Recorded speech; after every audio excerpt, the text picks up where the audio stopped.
What's going on? It's D-Man, you already know.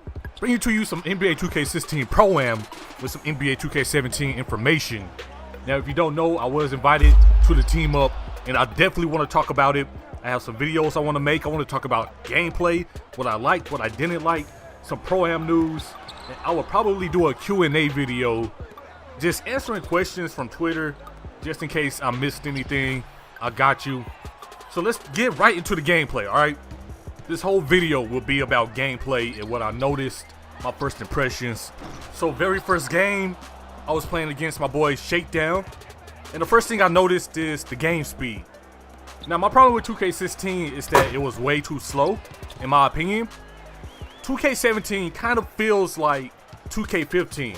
It doesn't play like it, of course, but it feels like 2K15, which is something I prefer. A faster game speed.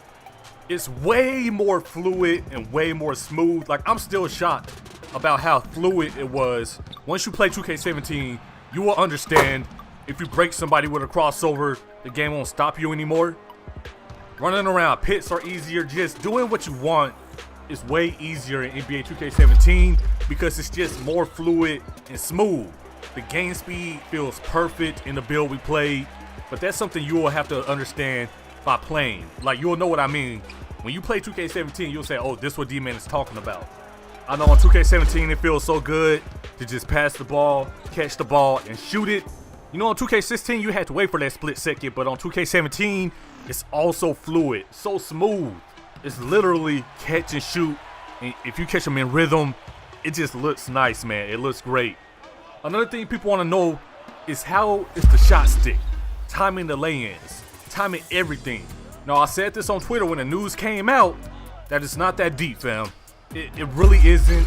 People were tripping for no reason, and I know it sounds scary, but it isn't scary. It took me like 1 or 2 times, and I did mess up here and there. But after that, man, timing the lay-ins, it's cake. It's cake. And it's not only lay-ins, man. You can time floaters, which is good. You can time the post hook, which is good. You can even time a forward court heave. Basically, everything is on you, which is how I felt multiple times playing this game. You know, I only played about 5 or 6 games, but if I messed up, it was definitely on me, and I didn't really feel cheated by the game.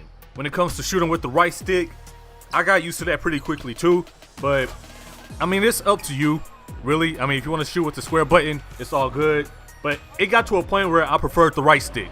But for others, you still may prefer square. And I know Red City was talking about this. You know, he dribbles a lot, and it's kind of weird to just dribble with the right stick and shoot with the right stick. So he'll still use square. But me, in Pro-Am, I'm more of a spot-up shooter, so I'll probably use the right stick more depending on the situation. But even then, you shouldn't be really scared of shooting with the right stick because that's easy too, unless you got like crooked thumbs or something and you just cannot line it up. But when you shoot with the right stick, they do give you feedback. And most of the time, I was pretty dead on, probably like 5 degrees off, 3 degrees off. So you get used to it, man, and it just feels good with the right stick.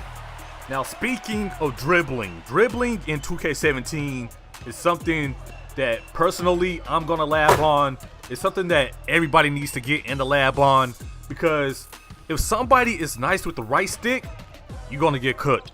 There will be a skill gap, a bit skill gap. All the size ups are manual now, and you have to time when you branch out, because if you don't branch out right, that's when you will start moving like 2K16. And not only that, but the fatigue system is something crazy in a good way. You dribble too much, your fatigue bar go all the way down, and if you run out of energy, you losing the ball, fam. You will not be able to move. You will not be able to make a shot because all your energy is gone. So you really got to be efficient with your dribbling.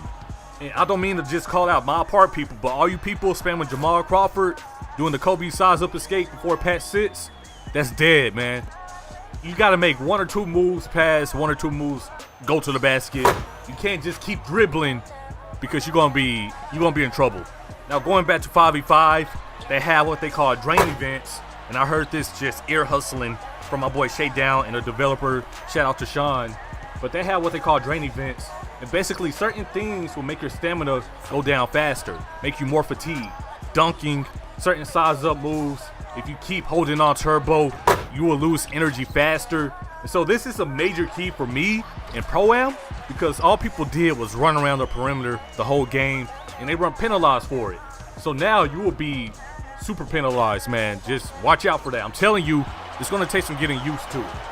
So now I want to talk about the rebounding, and I wasn't sure what to expect when it came to the rebounding, but it's something you have to play, mainly because, I mean, you read about rebounding, and you hear about the tap backs and the putbacks and all that stuff, but once again, it wasn't that deep. It worked.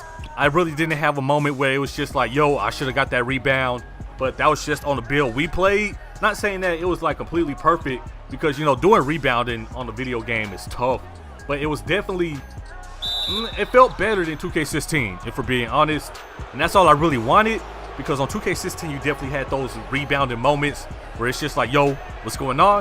But on 2K17, I mean, the tap backs, they looked really nice, and when it came to just regular rebounds, I got the ones I was supposed to snag. And a lot of people are talking about putback dunks. I actually didn't go for a putback dunk. I went for a rebound tip in and I missed it, so it won't be OP or anything like that. I mean, I had Steven Adams, so that's probably why. But overall, rebounding was really solid. So in this video, I covered fatigue, I covered dribbling, the fluidity, and that's really just the beginning. I have another video I have to make where I'll talk about dynamic changes 2K can make, on-ball defense, and I also want to talk about audio and visual. So all that will be in another video. I gotta get to work, fam. I have to get to work. But either way, 2K17 right now, I haven't really seen this big of an improvement in a 2K game in a long time. Like, this 2K right here, 2K17, man, look. Anyways, I'll holler at you all later. Peace.